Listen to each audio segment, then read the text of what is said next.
आपको नहीं लगता है कि कहीं आप रिस्क तो नहीं ले रहे हैं, क्योंकि आपको मालूम है बीजेपी में जिस तरह से अभी तक कोई इस्तीफे की जहाँ तक बात नहीं होती है। रिस्क लेना होगा कि आज हम बढ़ते पेपर लीक और करप्शन के इस पूरे प्रोसेस को नज़रअंदाज करते रहें और आगे आने वाले हर एग्जामिनेशन में पेपर लीक हो। रिस्क वो होगा, आज 19 स्टूडेंट्स की जान गई है, उन्होंने अपनी जानें ली हैं इस पेपर लीक के बाद में। रिस्क वो होगा कि आज हम कुछ ना करें और आगे आने वाले साल में वो संख्या 20 से 40 हो, 40 से 60 हो। इस देश में 13,000 स्टूडेंट्स हर साल अपनी जान लेने पे मजबूर होते हैं। रिस्क ये होगा कि हम इस चीज़ को ऐसे ही सहते जाएं और ये 13,000 का आंकड़ा 26 बने, 30 बने, 60 बने। ये रिस्क होगा। ये रिस्क होगा कि हम एक ऐसे देश में बड़े हों जहाँ पे देश के नौजवानों को अपने भविष्य को लेकर कोई उम्मीद नहीं है, कोई सपने नहीं है। वो ये समझते हैं कि उनका पढ़ाई करना, मेहनत करना सब व्यर्थ है, स्कूल जाना, कॉलेज जाना सब व्यर्थ है, क्योंकि एग्ज़ाम तो उन्हीं का निकलता है। डॉक्टर, इंजीनियर, प्रोफेसर तो वही लोग बनते हैं जिनकी जेब में 15-20 लाख होते हैं और जिनके पास भाजपा का कनेक्शन हो। वहाँ तक थे, अब उनको हटाया जा रहा है क्योंकि अब ये प्रदर्शन थोड़ा लंबा चलने वाला है, क्योंकि आज भूख हड़ताल की घोषणा हो गई है। थोड़ी देर में सोनम वांगचुक भी यहाँ पहुँच रहे हैं, अभिजीत दीप के और तमाम वो लोग यहाँ मौजूद रहेंगे और पूरी तरह से इस हंगर स्ट्राइक को लेके कुछ समय पहले यहाँ पर जो पुलिस प्रशासन की तरफ से बैरिकेडिंग की गई थी, उस बैरिकेडिंग को यहाँ से हटा दिया जा रहा है। अब इसे मूव कर दिया जा रहा है कि जिस तरह से अब यहाँ आज बड़ा प्रदर्शन हो सकता है। पुलिस प्रशासन बाहरी तादाद में है देख रेख के लिए कि यहाँ किसी भी तरह की हाँ थोड़ा सा आज जंतर मंतर पर 8 दिन हो गए इस धरने को। जो युवा हैं, स्टूडेंट हैं, यहाँ लगातार धर्मेंद्र प्रधान के इस्तीफे की बात चल रही है, लेकिन जब धर्मेंद्र प्रधान ने इस्तीफा नहीं दिया तो अब 9वें दिन हंगर स्ट्राइक की घोषणा हो गई है और आज से हंगर स्ट्राइक पर यहाँ पर बैठेंगे। सोनम वांगचुक भी यहाँ पर थोड़ी देर में पहुँचने वाले हैं और स्टूडेंट भी हैं जो बैठेंगे। हमारे साथ नेहा हैं, नेहा भी इस पूरे मूवमेंट से पहले दिन से जुड़ी हैं और आज 9वें दिन वो भी हंगर स्ट्राइक पर बैठने जा रही हैं। क्या कहेंगी नेहा जी कि जिस तरह से जब धर्मेंद्र प्रधान ने इस्तीफा नहीं दिया तो आज मजबूरन बैठना पड़ रहा है? हाँ, हंगर स्ट्राइक किसको पसंद है? कौन चाहता है कि वो भूखा रहे, जबकि दिन में 4-5 बार जुनैद भाई खाना खिला रहे हैं।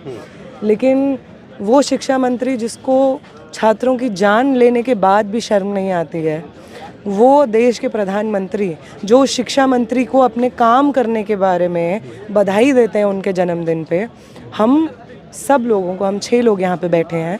मैं नेहा हूँ, ये मनीष है, साथी आमीन है, दीपक है, दानिश है और ऋषिकेश है।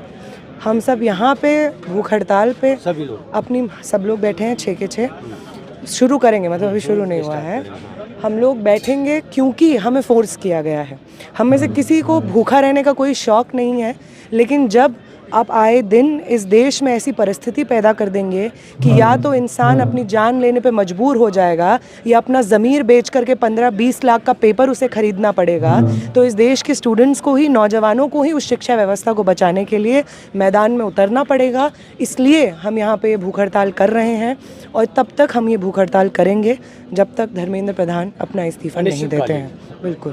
तो ये क्या अमल अनशन होगा या फिर हंगर स्ट्राइक होगा? जब तक धर्मेंद्र प्रधान इस्तीफा नहीं देते हैं तब तक यहाँ पे हंगर स्ट्राइक पे लोग बैठे रहेंगे। नेहा जी आप, लेकिन अभी जैसे खबर आ रही है कि मंत्रिमंडल का भी विस्तार होने वाला है, जिसमें हो सकता है कि इनको हटा के कहीं दूसरी जगह शिफ्ट कर दिया जाए, तो ये जो हड़ताल है, हंगर स्ट्राइक होगी, वो ख़त्म हो जाएगी। इस बीच बहुत रीशफल्स हुए हैं, जिन रीशफल्स में धर्मेंद्र प्रधान को नहीं हटाया गया है। अगर इस रीशफल में धर्मेंद्र प्रधान को हटाया जाता है तो वो इसलिए हटाया जाएगा क्योंकि यहाँ पे लोग हंगर स्ट्राइक पे बैठे हैं। पिछले 8 दिनों से स्टूडेंट्स प्रोटेस्ट पे बैठे हैं। इस बात की हमको कोई डाउट नहीं है कि ये इस प्रेशर की वजह से हो रहा है, और अगर ये रिशफल होता है और धर्मेंद्र प्रधान हटते हैं तो हम बिल्कुल उसको वेलकम अगर करेंगे। दूसरा मंत्रालय दिया जाता है उन्हें तो फिर आगे भी जारी रहेगा कि ख़त्म कर दिया जाएगा? वो बिल्कुल हम देख लेंगे जब ये रिशफल का न्यूज़ सामने आता है, तब हम इस पर यहाँ पर 6 लोग हैं जो ये सभी लोग हंगर स्ट्राइक पर बैठने वाले हैं, और यहाँ पर आज जब तक धर्मेंद्र प्रधान की तरफ से इस्तीफ़ा नहीं आता या बीजेपी की तरफ से, तब तक ये लोग यहाँ पर जो स्टूडेंट हैं वो धरने पे बैठे रहेंगे। और जब तक ये सभी चीज़ें व्यवस्था नहीं बदलती है, चीज़ें नहीं चेंजिंग होती हैं, बड़ा सा मंच लग गया है यहाँ पर, और कुछ थोड़ी देर में ही धर्मेंद्र प्रधान के इस्तीफे को लेकर यहाँ पर हंगर स्ट्राइक होने वाली है। यहाँ पर देख सकते हैं बड़ा सा मंच लगा है। आज थोड़ी देर में सोनम वांगचुक भी आने वाले हैं। हमने जिस तरह से नेहा से बात की है कि किस तरह से जो आज स्थिति है, परिस्थिति है, उस परिस्थिति में कैसे बदलाव होगा, कैसे चेंजिंग होंगे, कैसे चीज़ें बदली जा सकती हैं, तो उसको लेके आज वो अनिश्चितकालीन धरने पर बैठे हैं। अनिश्चितकालीन धरने को लेके ये पूरा प्रोसेस चल रहा है। आज सुबह का जंतर मंतर का ये नज़ारा है। आप देख रहे हैं पुलिस भी अब यहाँ से बैरिकेडेड हटा रही है। पुलिस अब यहाँ पहले जो पास में बैरिकेड लगे थे, अब पुलिस प्रशासन की तरफ से बैरिकेड भी हटा दिए जा रहे हैं। आप इन तस्वीरों को देख रहे हैं कि जो पहले यहाँ तक थे अब उनको हटाया जा रहा है, क्योंकि अब ये प्रदर्शन थोड़ा लंबा चलने वाला है, क्योंकि आज भूख हड़ताल की घोषणा हो गई है। थोड़ी देर में सोनम वांगचुक भी यहाँ पहुँच रहे हैं, अभिजीत दीप के और तमाम वो लोग यहाँ मौजूद रहेंगे, और पूरी तरह से इस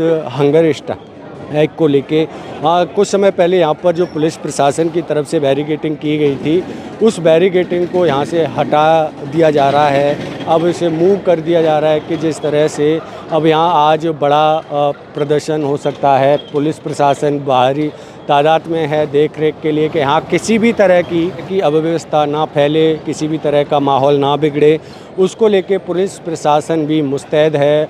सभी तरह से आप देख सकते हैं जंतर मंतर का ये नज़ारा है। इन तस्वीरों को देख सकते हैं कि सुबह जंतर मंतर पर ये चीज़ें हो रही हैं। इन चीज़ों को आप मेरे पीछे देख सकते हैं कि ये सब कुछ चल रहा है, लेकिन इन सभी चीज़ों को लेके क्या कुछ होगा, लगता है धर्मेंद्र प्रधान रिजाइन देंगे या नहीं देंगे, या फिर अभी जिस तरह से खबरें आ रही हैं कि आखिर जो मंत्रिमंडल विस्तार की बात हो रही है, चेंजिंग की बात हो रही है, उसमें धर्मेंद्र प्रधान को शिक्षा मंत्री से हटा के कहीं दूसरी जगह शिफ्ट कर दिया जाएगा या दूसरी जगह दूसरा पद दे दिया जाएगा, उसको लेके ये सब चीज़ें चल रही हैं। बाकी तो आप देख सकते हैं क्या कुछ होगा क्या कुछ नहीं होगा। बाकी की खबरों के लिए बने रहिए HNP न्यूज़ के साथ। मैं DS गौतम, धन्यवाद।